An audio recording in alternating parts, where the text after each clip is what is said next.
I'm Tania Gustafson, award-winning nutritionist, behavior specialist, and certified mental wellness coach on a mission to help midlife women move from barely surviving to thriving.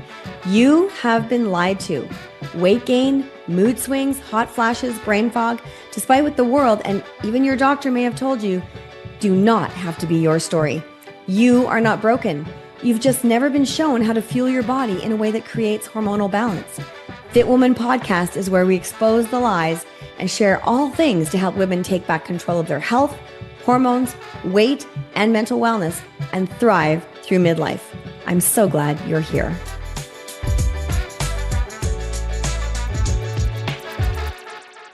Hello there and welcome to Fit Woman Podcast. I am super excited today to have my dear friend and fellow entrepreneur, serial entrepreneur and nurse practitioner and mom of three and like super mom. This woman deserves a cape, let me tell you, for all the hats that she wears and all the things that she does and how much mentoring she has given me. I am just super, super excited to have my dear friend, Miss Traci Peterson on with us today. So thank you for joining us, Traci from Utah. Oh, I'm so excited to be here. I just adore you. And I mean, who doesn't want to be on a podcast, Fit Woman Podcast? Woo! I'm like, yes, right? All things to help women fuel their bodies, ignite their metabolism and their mind to thrive through midlife. We're not surviving anymore, we're thriving.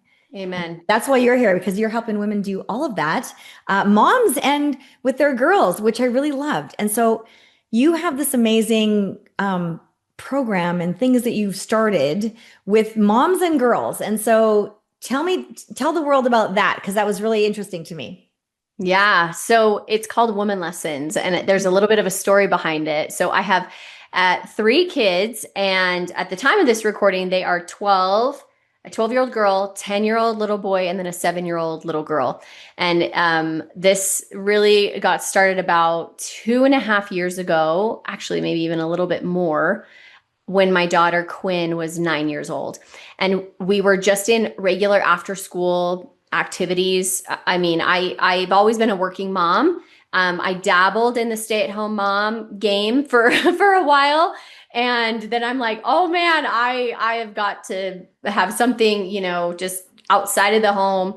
And so I've always been just a really busy working mom. And I remember after school one day, Quinn was sitting at the counter. I was doing dishes, and Tania, I never do dishes. So ever, like Kyle, my husband, is the dish doer, because there's a right way to do dishes, and then there's the Traci way to do dishes. And I'm not kidding. And so it's kind of hilarious that I tell this story all the time, and I'm always doing dishes. I never do dishes, but That's this one day I was doing dishes.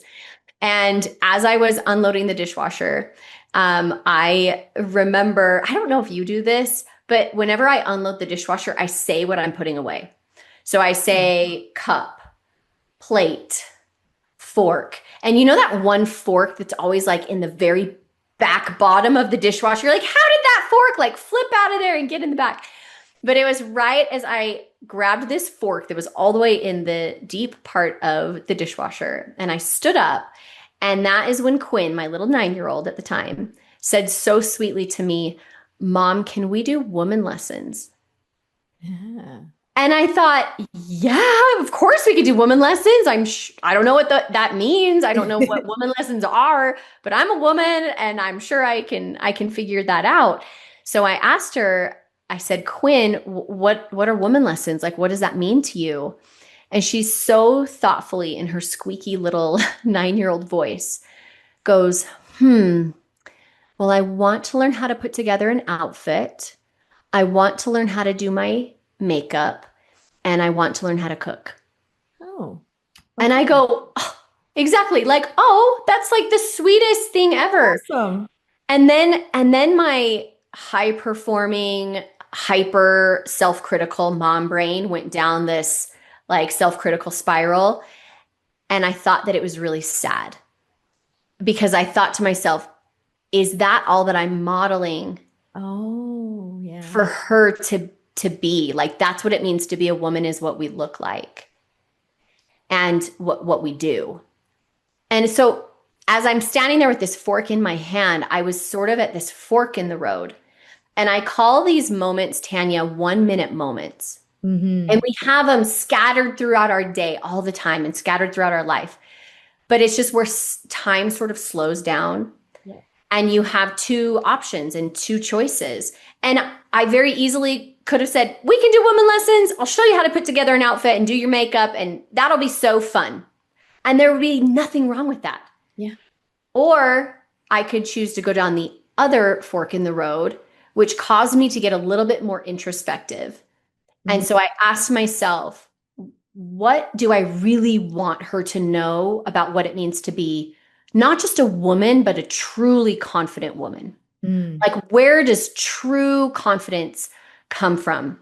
And I can tell you, it does not come from the clothes that we wear. It does not come from our size. It does not come from what we put on our face or what we don't put on our face. Right. But it truly comes from knowing who we are, owning who we are, and then being in relentless pursuit of who God created us to be. Right. And so from that conversation, Woman Lessons was born. Nice.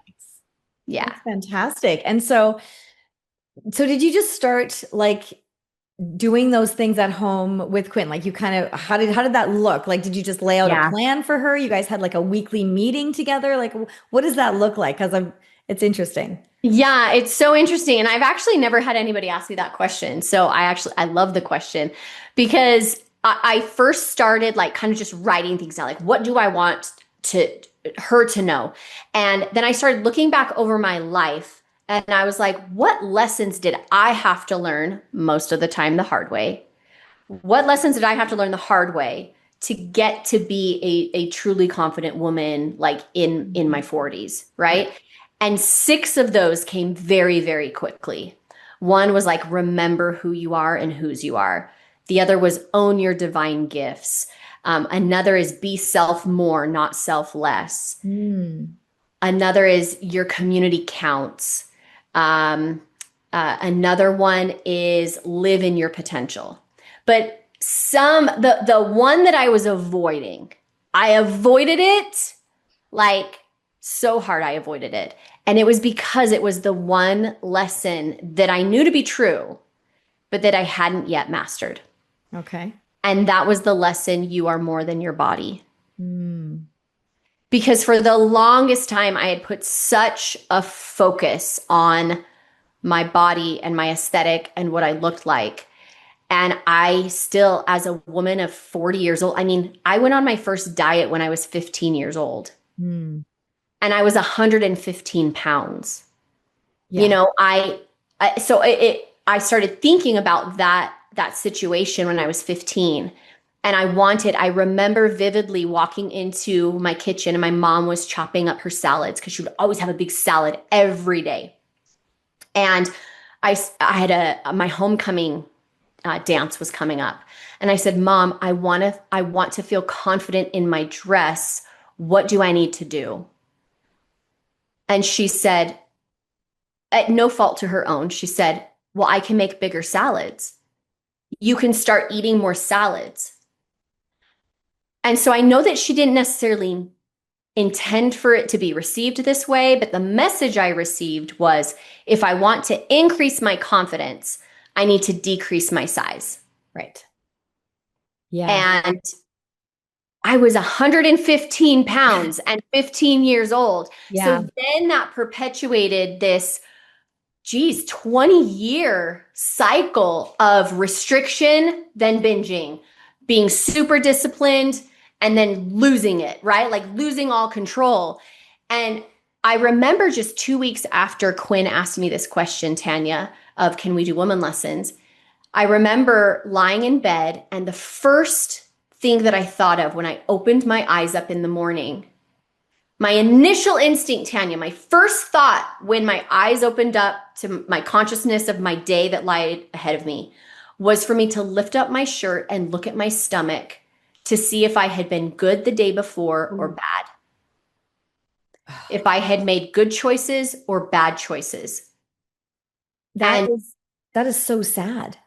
Oh, it's so sad. It's so sad. And you're not the only one. I see No. people like this all the time. I've had clients who come and they say, my mom's put me on a diet at age 12, or I had a mom who brought their child and they did coaching with me together because her mom didn't want her daughter to gain weight. And she was, again, another 12-year-old.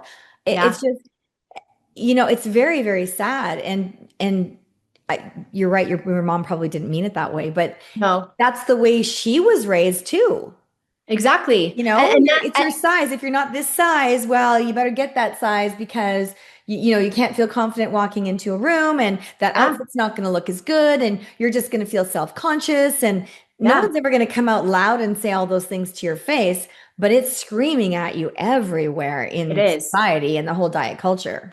It is. And again, to no fault of my mom's, and I think that that's why I wanted to do woman lessons Hmm. is because I always say that you have to be one to raise one.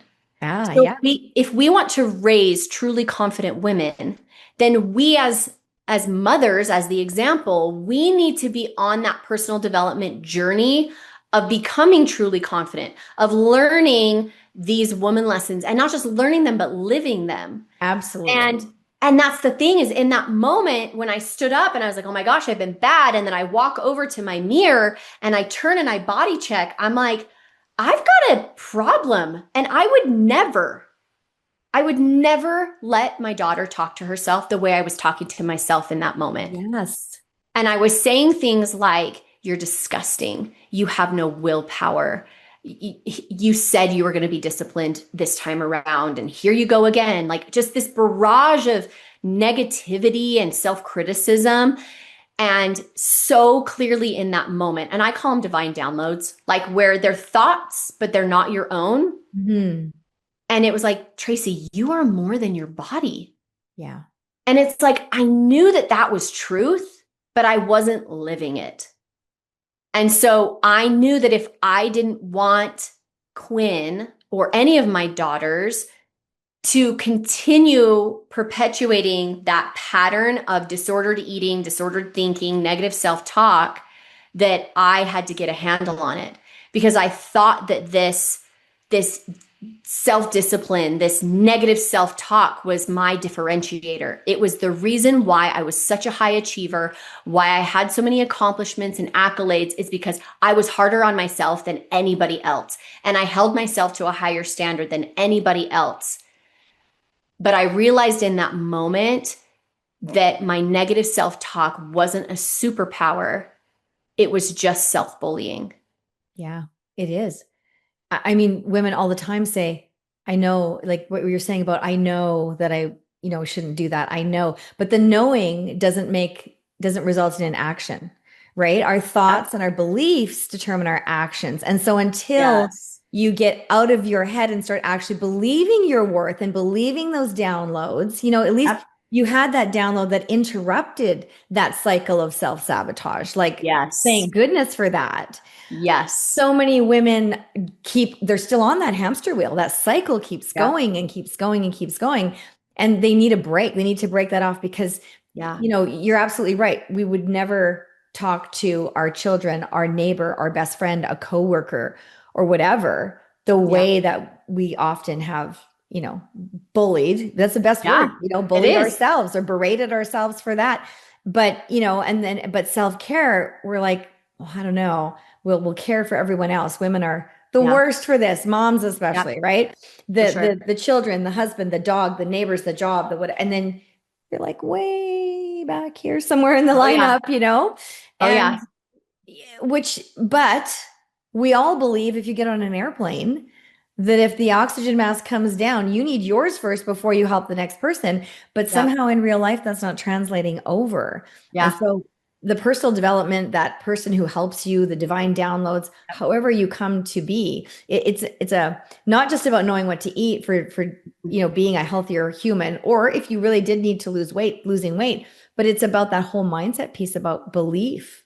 It is. It Yeah. totally is. And you hit it. You hit it. You hit the nail on the head because this was a pivot in my belief about myself. Mhm. Because I knew it, but I wasn't living it. I wasn't living that I am more than my body. And that becomes a mantra. That becomes an Yeah. affirmation. And to affirm means to give power to. Yep. And so if I'm saying I am more than my body, I am more than my body. Now Yes. that doesn't mean that I don't take care of my body. That doesn't mean that I'm not a good steward over my body. And my health is one of my number one priorities.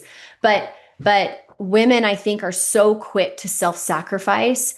And at what point, because we say to our kids, like, you can be whatever you want to be, you can do whatever you want to do until you have children or until you have a husband. Then you can't do what you want to do, and you can't be anything you want to be or have the health that you want to have, because you're going to put everybody first. Yeah. Inadvertently, that's the message that we're giving. And so we talk about that quite a bit in the Be Self More, Not Self Less. Ooh, I like that. Yeah, because being a little bit what we would call selfish is the most selfless thing that you can do. Yes, absolutely. Because, as a woman, we are just so giving, right? And nurturing, and we want to help and fix and take care of and support and all the things. And as soon as you realize that you need to be a healthier, stronger, physically, mentally better you, yes, to do that better. Yep. You can, you can't pour from an empty cup. No, nope. You can't. And it's not selfish. And so I don't even call it being selfish. I call it being a selfist. Ooh. Like, a selfist is someone who takes care of oneself. Mm-hmm. Why wouldn't you take care of yourself? Exactly. So you're consciously choosing to be a selfist. So you're pouring into your priorities that give you back energy, that actually fuel you mentally, physically, emotionally, spiritually, so that you can show up as the healthiest mentally, physically, spiritually, emotionally version of you for everybody else. That's perfect. I love that. That's great. So now you've evolved from just you and Quinn. Yeah. Right? Now you're doing events for women all over Utah, which is amazing. Yeah. Yeah. I knew that I wanted to do. So I felt really, really strongly for a while that I didn't want to do anything online. Like, it only had to be in person. Like, it was just going to be in person, because I think kids and adults, for that matter, I don't need any more screens in my life. And we wanted to build a space and a container where mothers and daughters could come together and personally develop and grow side by side. Because a lot of these high performing women that I work with, they have things with their careers or their jobs that take them away, and maybe they can't be with their daughter, but this is a space where they can. And we wanted it to stay offline. And so, we do retreats twice a year, once in the fall, once in the spring. So in the fall, we do it in November, and in the spring, we do it in June, the very first weekend of June. So it's such a great way before summer gets crazy to kick off your summer. And we do tons of activities, because girls this age, so we really focus on high performing women with daughters between the ages of 9 and 12. Because it's during this window of 9 to 12 where girls are really, like, in their psychosocial development. So there is a theorist, his name is Erickson. He had these theories of psychosocial development, and girls between that age are kind of vacillating and trying to figure out and have this conflict internally with identity and confusion. Okay. They're trying to identify, like, who they are. So they're trying to put on all these hats. Like, am I an athlete? Am I artistic? Am I, whatever other skill set that they could have. They just kind of want to find out, like, kind of what group do I belong to? Mm-hmm. They also start to find their identity outside of their family. So their coaches mean more to them. Mm-hmm. Their teammates start to mean more to them. And so it's just this really cool time where they're trying on all these different hats, and they're really open. But I say, Tanya, that they're in, like, the sweet spot. It's like, I call it juicy. They're just, like, in this sweet, juicy spot where they still love you as a mom. Like, they still, like, will give weight to what you think, or, they want to be around you. That's all that these girls want. They just want to be with their mom. They just want to be with their mom, and they're not too cool for school yet. They're Yep. not going quite through puberty yet, maybe those early stages of puberty, which is also a key and critical time for Hmm. girls to connect and build secure connections with their moms Yep. is right before that. And I work a lot with women and their hormones in my wellness practice that I have. But it's this beautiful time where oftentimes moms are going through perimenopause and their daughters are going through puberty, which can be like a total hormonal, like a little bit of a crap storm, emotional roller coaster. Yeah. But it can actually be the most beautiful connecting time because you guys actually can have empathy for each other, Right. Yeah. and then to have that secure woman connection is critical for their overall confidence for the rest of their life, especially when we're talking about body confidence, because at the age of 13, Tanya, Mhm. there's over 56% of girls do not love their body. Oh, is They that don't the like their body statistics at now? 13. And then 13. at 13. And then at 16, 78% don't love their body. And then at 18, it's upwards of 18 or above, is upwards to 90% of women don't love their body. Really? Yep. Okay. Those are staggering statistics. I had not Wild. looked those up. I knew they were high. I didn't know they were that high, especially for starting so young. So young. And that's the thing is I think we assume that, oh, junior high is kind of this awkward, crazy time with hormones, and like that's when it starts. What those statistics show me, number one, that's really sad, and I am out to change that. I want women to love their body, to be good stewards over their body, to Yep. know that they're more than their body. And there's specific ways that we teach that and go through that, just with, honoring your body and all of that, and nourishing your body and fueling your Mhm. body and focusing, not being on the smallest version of yourself, but the Yeah. strongest version of yourself. Yes. And but I lost my train of thought, so we're Right. gonna have to edit. That's okay. But Yes. strong and healthy should be Yes. the norm. It should be the goal. It should be what we're aspiring to, not the skinny and oh, her pant size is smaller and we can't share jeans and we can't like not that. Like just No, not that. And no. yeah, I mean, I grew up with a friend who was quite a bit bigger than me. Like I was the smallest, like I'm just the shortest person, in our Yeah. friend group. Yeah. And quite a bit taller than me, probably 8 inches taller than me. Like she's quite a bit taller. And she's just a larger girl, Yeah. and she has always kind of struggled with weight. But if you look back, she was never really like overweight as Yeah. a teenager, but still had that, Yeah.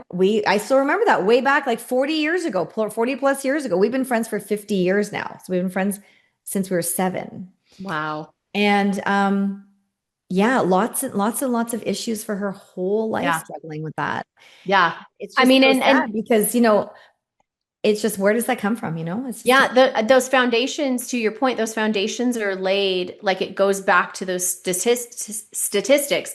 It doesn't just start at 13. no. Foundations for body insecurities are laid between 9 and 12. Mm, It's laid between 9 and 12. It's what they're observing in the home.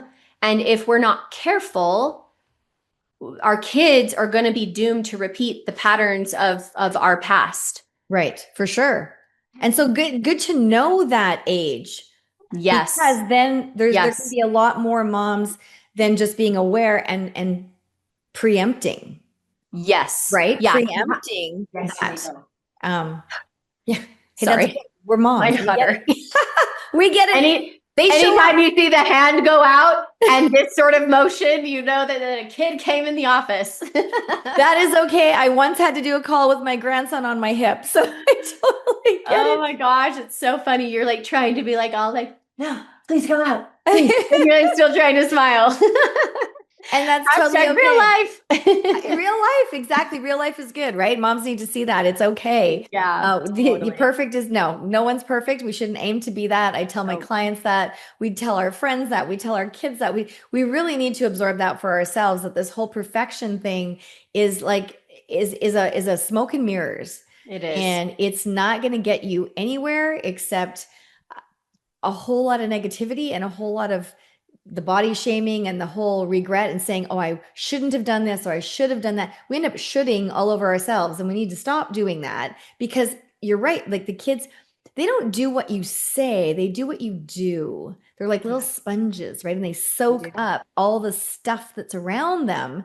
Yeah. And I mean, like I said, we're not going to be perfect, but knowing that preemptive time, Yeah. you can put your little feelers up and just start saying, oh, what do I want my daughter to learn or not learn? Yep. And what am I doing? What am I doing that she's going to be absorbing? Do I like this or not? Totally. And so Totally.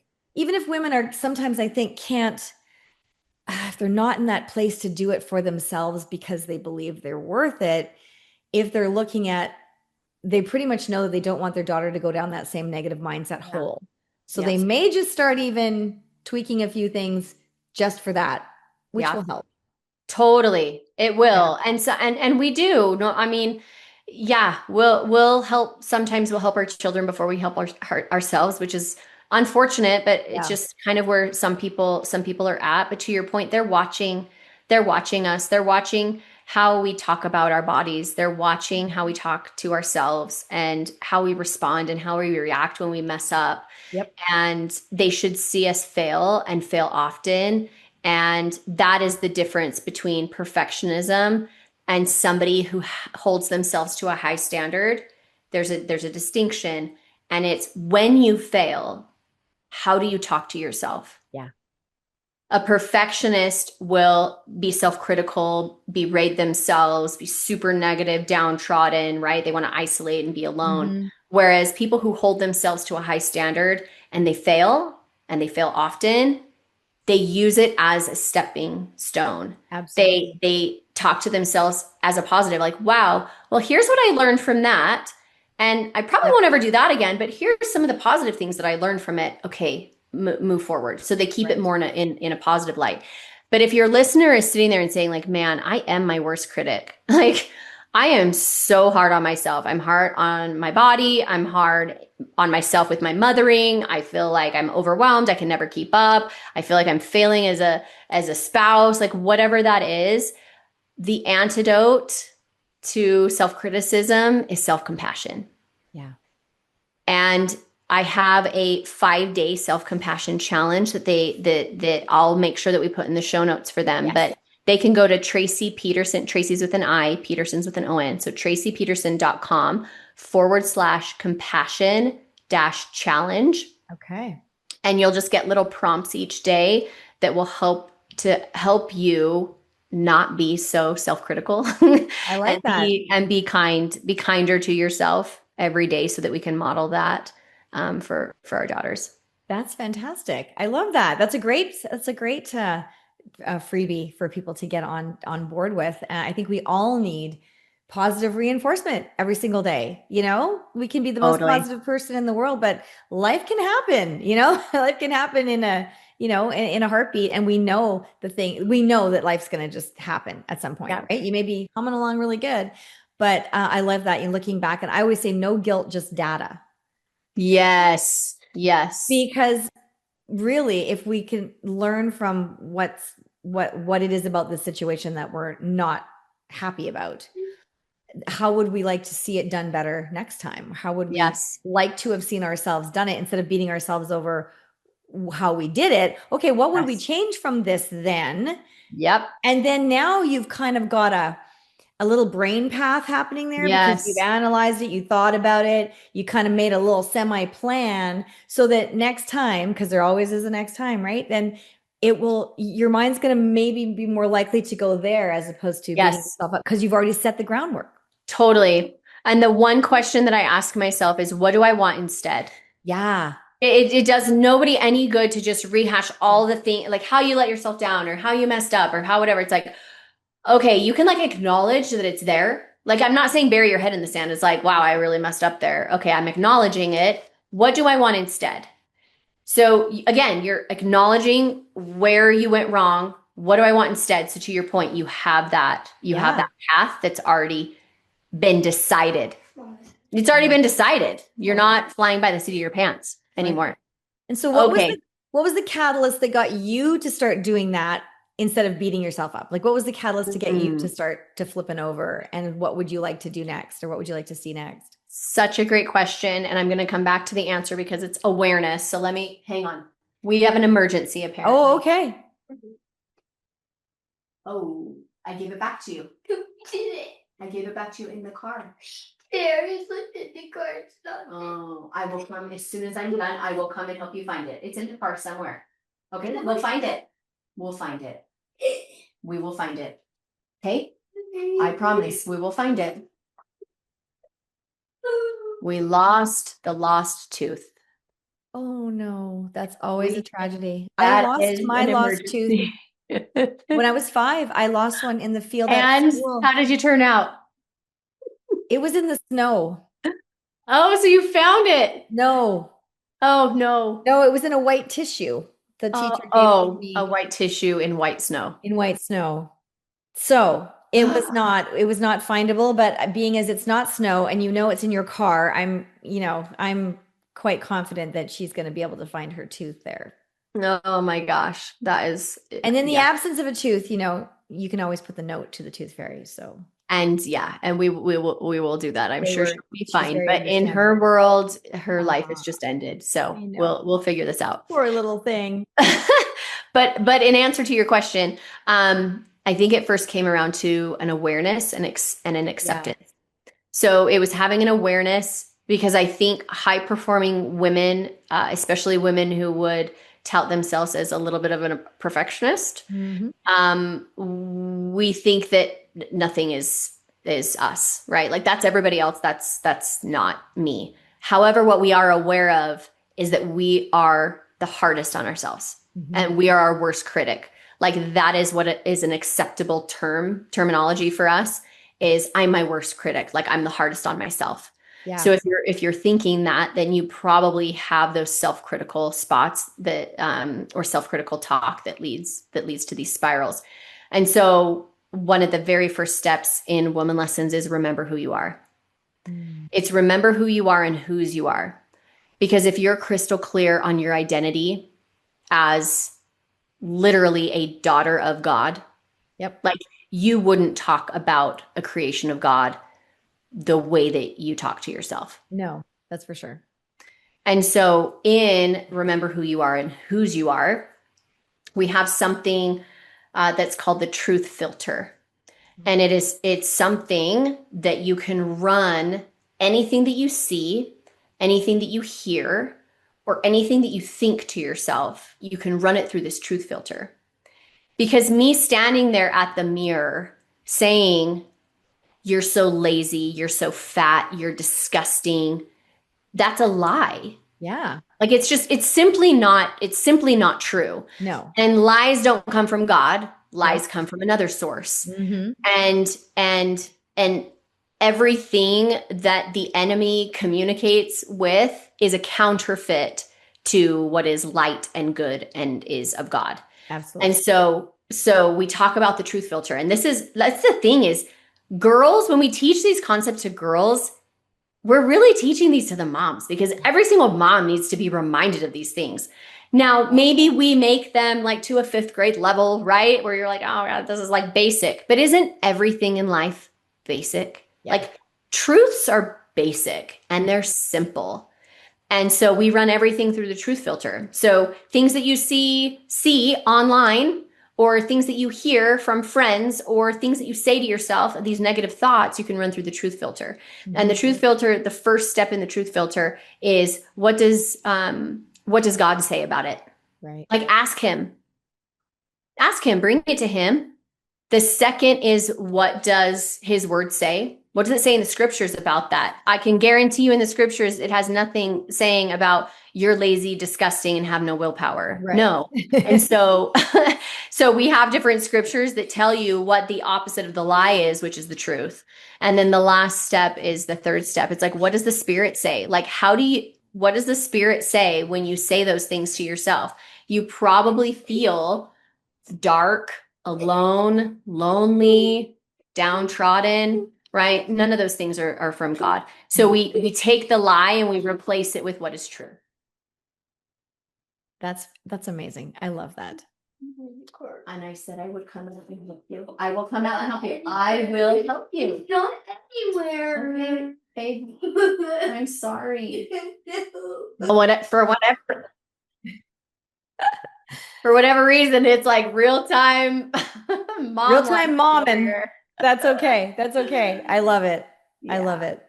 She's still, they want their mom when things aren't going right. They want their mom, right? And That's it. it's just that the moms are the most influential, Mhm. right, in their lives at that age. So Yeah. all that you can do and all that you're doing is fantastic. I love Yeah. seeing all the stuff that you're doing with moms and stuff. I see all your things online, and obviously I can't be there because my kids are older, but and we're not in the same city. Yeah. But But so the whole idea, Tanya, though, is that this is not just a movement for moms who have girls between the ages of 9 and 12. Yeah. Because we created this, it's sort of by Quinn for Quinn. And Quinn turns 13 in November. Yeah. And so the big vision is this is a multi-generational mother-daughter movement, because we have to relearn these woman lessons at every single new phase Yeah. in our development as a woman. Because sometimes I think we get stuck and caught up in our roles in motherhood or as a spouse, right? And we forget that we were a woman first before we were a mom and a spouse and all these things. And so all of these woman lessons, like maybe I have school age children and your kids are now grown and an adult, and you're an empty nester, or I like to call them bird launchers. Like you're a bird launcher, right? What do we want instead? We don't want an empty nest. We don't want an empty nest. You're a bird launcher. Doesn't that sound like that? To me sounds like a fit woman. That's like, awesome. I love that. Yeah, so you're a bird launcher, right? But as a bird launcher, you still need to remember who you are and whose you are. You still need to own your divine gifts. Yeah. You probably need to lean in even more to your divine gifts, because now you probably have a little bit more time on your hand. Like, who do I want to be? What do I want to enhance? How can I take my divine gifts and magnify them, right? And help other people through them. And then also be self more, not self less. Like you can continue to build yourself and grow yourself. And you need to know and have reiterated that you're more than your body, and that your community counts, right? And to live in your potential. Like your life isn't over as a woman once you've launched your birds. Like I think in some ways it's just beginning. Yeah, there's a whole new starting points all the time, right? Like you said, every new phase is another starting point. And then as that kind of comes to a close, not really an end because it's a continuation, but then there's a new, like a book with endless chapters. Literally. And it's or the choose your own adventure kind of thing books, like there's this one or this one, and and off it goes like that. And these lessons need to be relearned, reiterated, and re-looked at through a different lens. Yeah.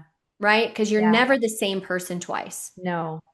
You're always evolving and always expanding, and your kids are forever aging and growing up, and same with you. For sure. So eventually we're going to do a 13 to 15-year-old cohort this fall, and for sure next spring, because we've got girls now who have been with it all along, and now we're starting to do some online events, which is really fun. And your listener can go to womanlessons.com and they can get more info on all the events that we're doing online and offline. Fantastic.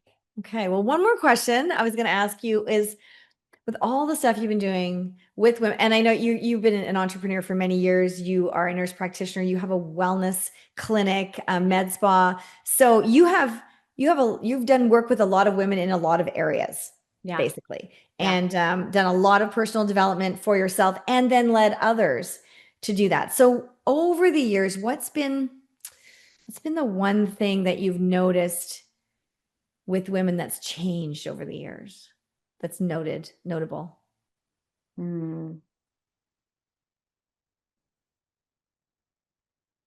I do feel like there is a movement that I've seen recently, and maybe it's because of social media, that there is more of an awareness and an acceptance of the ultimate goal is to not be the smallest version of yourself, but the strongest version of yourself.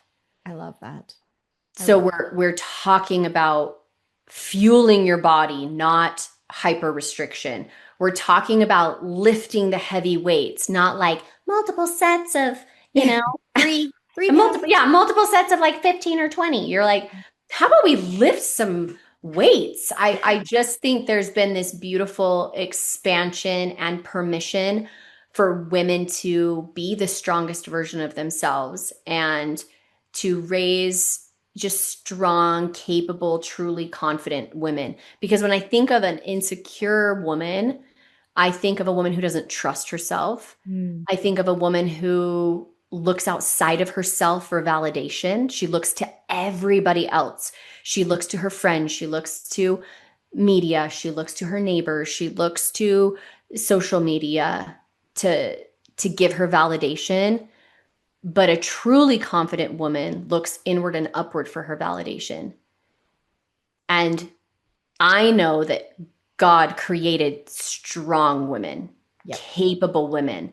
And so I think there's just been this beautiful permission for women to take up space, to be strong and, not like cower and be small, Right. but to show up as their best version of themselves. I love that. I love that. That's a perfect way to end, I think, today. I love that. Thank you so much for joining me here today. And anywhere else that you'd like people to find you? Where can we find you? Where are all the places? Yeah. So on Instagram, I mean, listen, if anything that I said today like landed with you, I would encourage you to go to my website, of course, and fill out the 5-day compassion challenge. And again, that website is tracipeterson.com/compassion-challenge. But also I run my own social media. So I just go drop a line. Like, don't sit on it. Don't wait on it. Be like, I have a daughter and I heard you on Tania's podcast. Here's my concerns and things that I'm, issues that I'm having with her, things that I'm worried about that I think I need to get right in myself. Because that's what I find with moms is right when their daughters go to school, right around the age of 5, they start to realize that their influence over their daughter's life is so great, but also is fleeting, right? Yeah. And they start to get these outside external influences. And so your daughter doesn't have to be 9 to 12. We have something called Momfidence, which is a mentorship for moms. So you can feel confident in your motherhood. And we meet once a month. And you can go to my website and get the information about that, or just drop me a line on Instagram. But we also have something called Legacy Leadership for Girls.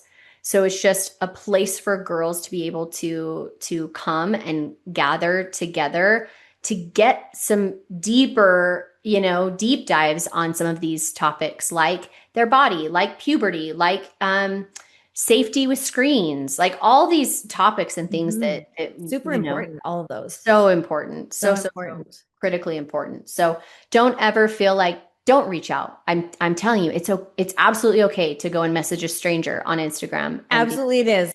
It's the best. If it's you, she will answer you. Traci will answer you. Go and find her on Instagram. Go to her website. Get those free resources for yourself and for your little ones. For your girls. And just learn those women lessons. I love that. Thank you for joining me here today on the Fit Woman podcast. It was my pleasure, and I was looking forward to this for so long. So thank you for taking the time. I appreciate it. Of course. Love you, my friend. Love you too.